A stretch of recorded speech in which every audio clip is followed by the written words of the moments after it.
nk'icyo nofasha abajene novuga ati hariho ubwoko bwinshi bwo gushobora kuba umu entrepreneur. Hari icyo bita entrepreneuria ex nihilo, hakabaho entrepreneuria par essaimage na entrepreneuria par parrainage. Izo rero zikogwa novuga mu buryo butandukanye. Umuntu arashobora gutangura business bivanye na business muhira basanzwe bakora.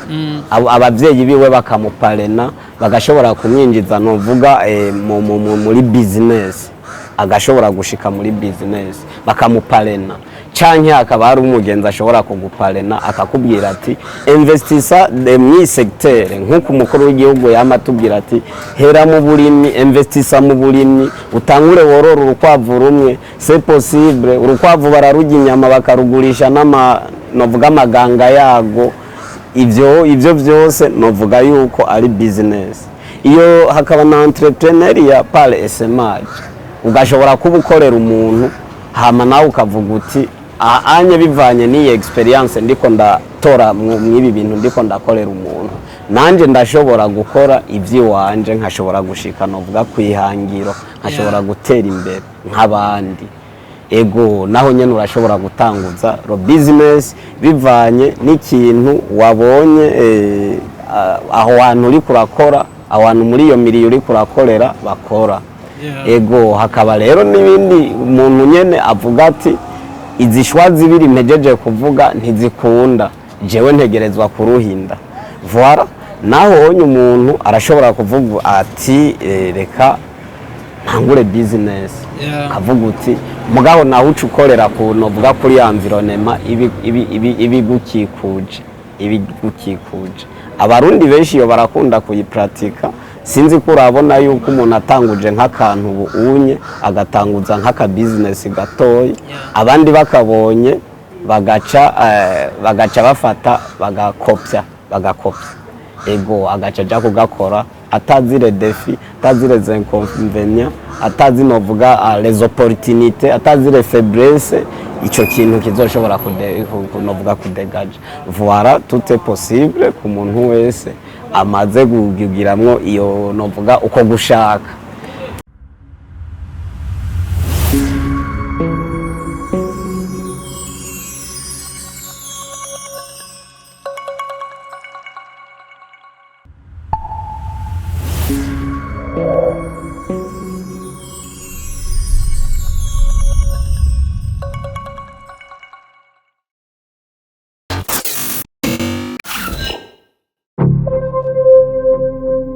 Yap kwa kundi nyene abari bitatu niko twama tubikora. Murano yuko no munsi yana nagiye kuri tele kabisa, murano ko no munsi ari ibintu by'amavuta, ari ibintu bimeze neza. Twagendeye umuntu twobwa yuko ari umuntu tumusanze ku kibanza hakorera, afise business akora zigiye zitandukanye, muraza kubona byinshi bigiye bitandukanye, ariko araza kutubwira n'ibindi byinshi bitandukanye. Ariko reka tubanze tumuramutse nkuko twamugendeye hakorera. Amahoro chef. Amahoro neza. Umeze neza? Ego ndakengurutse Imana. Kabisa turabona ko nezerewe sana, kandi turabona ko tugusanze ku kibanza iwawe. Tunagushimira kubona uduhaye akakanya ko gushobora kuyaga nawe. Ego murakoze. Kazina ku bantu bakora dukurikirana kuri Rinox TV. Akazina nitwa Nkeshimana Eric. Ndi umujene entrepreneur. Usanze ugira entrepreneur, ufise ibintu curuza bigiye bitandukanye. Nkuko yaje kutubwira akazina ku bantu bakora dukurikirana, barabona ko umengo uracari muto sana, mugabo bamwe baravuga ati ndi gito sindi muto. Niko benshi bakunda kuvuga. Ndi muto sindi gito. Ndi muto sindi gito. Okay, hama turako dusanze ahantu hari impuzu, hariho ibintu byinshi by'amafrigo n'ibindi bigiye bitandukanye. Kuki wahisemo kugira business y'ibintu bigiye bitandukanye ati? Ego nkuko muri iyi minsi novuga yuko isi iri mu iterambere ridasanzwe. Ego nibyo rero novuga n'ama innovation aguma aba menshi, kandi umuntu akaguma atera novuga atera aje imbere mu vyiyumviro bigatera bije imbere. Umuntu akareka kurera amaboko, kuko nk'ubu unye nitwebwe tugize novuga iki gihugu cacu nitwe tugize uburundi bw'ejo, nitwe dutegerezwa guteza imbere uburundi, nico gituma kwakiransa umuntu ategerezwa gufurunisa les efforts possibles kugira ngo turabe yuko twokwiteza imbere, tugateza imbere imiryango yacu, tugateza imbere mbere n'igihugu cacu. Nico gituma ubona umuntu uko aryama hama akazarinova, uvyutse ukinova akantu utegerezwa kongerako. Nico gituma ubona hari utu article twishi tugiye dutandukanye. Hama akabazo gatoye, urabona ko ufise ibintu byinshi ucuruza, iyi magaze woba watanguye nko gukora ibi bintu nka ryari? Ngerageje gusigura je nahejeje kaminuza mu 2020. Hejeje mu kaminuza mu 2020, nteza mu gisata kijejwe gufasha gufasha gutoza amatagisi n'amakori muri OBR. Mugabo si ivyo gusa waciza ashobora gukora, ushobora kandi no gufasha abadandaza kujabukana ibidandaza ubikura hanze ukavyinjiza mu gihugu hagati, ibyo bita abadeklara canke abakomisiyonere and cyose kiravugika. Ego maze kwiga ico gisata caratumye novuga kinkaburira ubwenge, kirampa gutera novuga gutera mbona kure kiranyugurura amaso.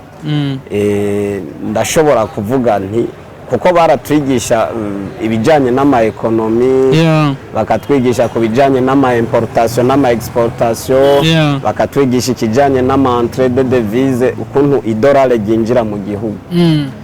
Kugira idolare ryinjire mu gihugu birasabwa yuko abari mu gihugu abanyagihugu bashobora gukora ku rugezo ko bashobora novuga kuronka ivyo bashora hanze. Ushora hanze gutyo haca haza amadolari.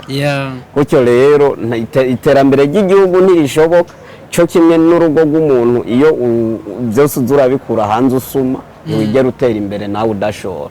Ilifo ko habaho gushora hama nawe ukaja kugura ivyo ubukeneye, niho haca haba ico bita novuga equilibre. Gutyo rero navyo ivyo nivyo vyatumye binkaburira ubwenge. Bimaze kunkaburira ubwenge ndavuga ati ilifo ko nanje nshobora gutanguza business, nshobora gutanguza business. Ego ubu novuga ko nkiri muri te acakina, sinzi ivyo tuzoshobora guhurira imbere, mugabo business misi yose yama novuga hategerezwa kubaho kwitanga, hategerezwa kandi kubaho kugira novuga icizere kuri kazoza. Kuko utavuga uti hariho ico nzoshobora kuronka muri kazoza, ico nzogetinga muri kazoza, imisi yose ntushobora kuba umu entrepreneur, ushobora ku investisa. Kandi ntushobora kudandaza ufise ubwoba, ibintu byose bisaba kurinda.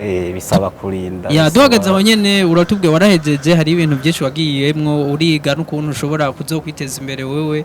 Turamenyera abantu benshi ugwaruka gwishi, ari ugwaruka gwishi ruheza amashuri mugabo ugaca usanga ntibashoboye kugerageza gukora nk'ubuzi busanzwe cyangwa gukora akazi two kwitwa kabo bwite bivanye no gucuruza cyangwa ibiki. Haro mbere n'ababura umutahe mugabo wanashaka bafise n'amahera make ugaca usaba benshi bagenda barayasorora cyangwa bagenda barayonona ukundi kuntu nk'akabanga bo bibira nk'abo bantu bafise izomvo cyangwa bafise ubwo bwenge bwo gukora ibyo kintu ni nk'aka. Ego akabangano bibira basokuru hariho umugani bari baraciye ngo intarima ntimira.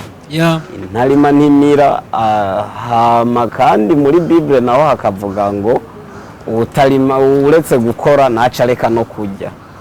Ego hajya anye kuko ikintu cyose umuntu novuga ko ari inguvu, ari vyamwa ategerezwa kubeshwaho n'ivyamwa, ivyamwa by'ibikorwa byiwe by'inguvu ziwe.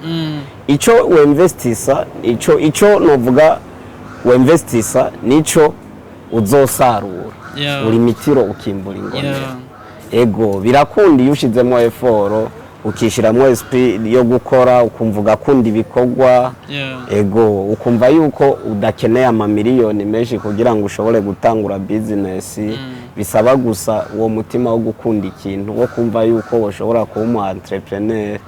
Ego umaze kubikunda utegerezwa kubikora kuko hajya anye naho dukunda guhurumbira novuga ubuzi bwa leta canke tukaja gukorera abandi uca usanga uri kukorera ku vyiyumviro by'uwundi mugabo.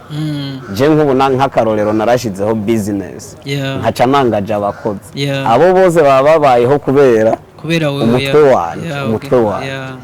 Ego nico gituma rero umuntu yiyemera umuntu avuga ati je ndakwije condition ategerezwa gutrayinga peseya tout est possible ukaja kuri tere ukagerageza muri byinshi kuko c'est un forger qu'on devait forger.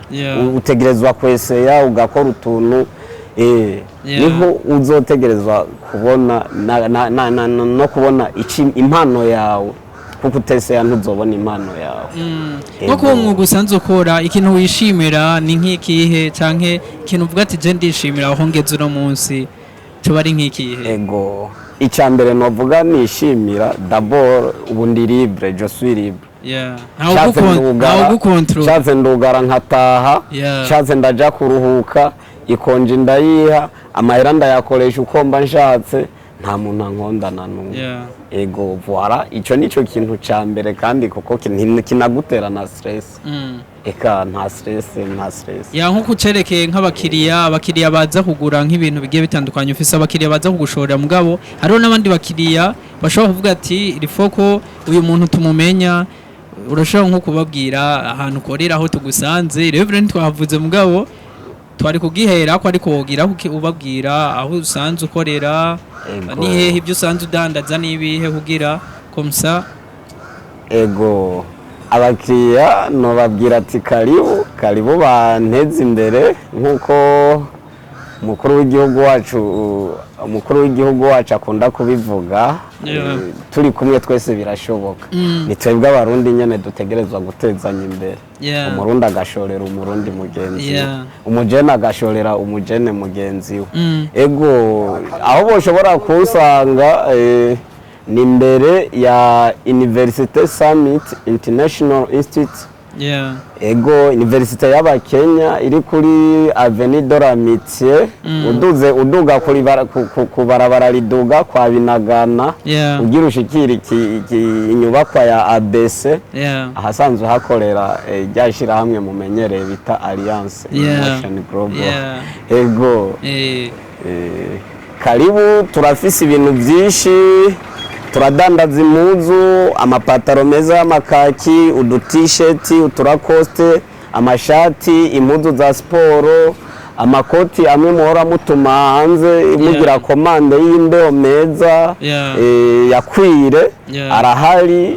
Ego n'ibindi vyuma bitandukanye, ivyuma by'umuyaga nk'ubico bita energie renouvelable, panneau solaire, batterie, inverter. Ego n'ibindi byinshi bitandukanye, amapiano, imeza, machine à laver. Eka novuga uzokenera wese appareil électroménager atekaribu. Tugushimire cyane kasunika urugi byose nuko kugwaruka canke yaba n'abatama hariho benshi baba bakuze ubu bicaye muhira banashaka n'abandi benshi bataramenya ukuntu bashobora kugera nkaho wogeze ubibira kabanga kaho wogeze cyane naho bashobora gutangurira hama duheraheze ikiganiro. Okay. Nk'icyo nofasha abajene novuga ati hariho ubwoko bwinshi bwo gushobora kuba umu entrepreneur. Hari icyo bita entrepreneuria ex nihilo, hakabaho entrepreneuria par essaimage na entrepreneuria par parrainage. Izo rero zikogwa novuga mu buryo butandukanye. Umuntu arashobora gutangura business bivanye na business muhira basanzwe bakora. Abavyeyi biwe bakamuparena bagashobora kumwinjiza novuga muri business, agashobora gushika muri business bakamuparena. Canke akaba ari umugenzi ashobora kuguparena akakubwira ati investissa mu secteur nkuko umukuru w'igihugu yamatubwira ati hera mu burimyi, investissa mu burimyi, utangure worora urukwavu rumwe, c'est possible. Urukwavu bararujya inyama bakarugurisha novuga amaganga yago ivyo byose novuga yuko ari business. Iyo hakaba na entrepreneuria par SMH ugashobora kuba ukorera umuntu hama nawe ukavuga uti anye bivanye n'iyi experience ndiko ndatora mw'ibi bintu ndiko ndakorera umuntu, nanje ndashobora gukora ivy'iwanje nkashobora gushika novuga kwihangiro, nkashobora gutera imbere nk'abandi. Ego naho nyene urashobora gutanguza ro business bivanye n'ikintu wabonye aho hantu uri kurakora, abantu muri iyo miriyo uri kurakorera bakora. Ego hakaba rero n'ibindi umuntu nyene avuga ati izishwa zibiri mpejeje kuvuga ntizikunda, jewe ntegerezwa kuruhinda. Voilà, naho onye umuntu arashobora kuvuga ati reka ntangure business. Kavuga uti mugabo naho ucukorera ku novuga kuri environnement ibigukikuje. Abarundi benshi yo barakunda kuyipratika, sinzi ko urabona yuko umuntu atanguje nk'akantu bunye agatanguza nk'aka business gatoyi, abandi bakabonye bagaca bafata bagakopya. Ego agaca ja kugakora atazire defi, atazire inconvénients, atazi novuga les opportunités, atazire faiblesse, ico kintu kizoshobora kunovuga kudegaje. Voilà, tout est possible ku muntu wese amaze kugiramwo iyo novuga uko gushaka. Ego tugushimire cyane, murakoze cyane. Ama ni kwa kundi nyene murana ko umusore hagira ubatse oya ndacara umujyi aracara umusore murana ko ubandanye utera imbere, Imana ibandanye gufasha kubera ejo ni heza. Murakoze gose. Ego.